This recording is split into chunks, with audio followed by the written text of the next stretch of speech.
नमाज नहमदुहु व नुसल्ली अला रसूलिहिल करीम अम्मा बादु फ़अऊज़ु बिल्लाहि मिनश्शैतानिर रजीम बिस्मिल्लाहिर रहमानिर रहीम।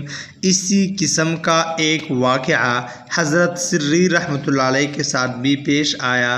कहते हैं कि मैंने अपनी खिदमत के लिए एक बांदी ख़रीदी। एक मुद्दत तक वो मेरी खिदमत करती रही और अपनी हालत का मुझसे इहफ़ा करती। उसकी नमाज की एक जगह मुतय्यन थी। जब काम से फ़ारिग हो जाती वहाँ जाकर नमाज में मशगूल हो जाती।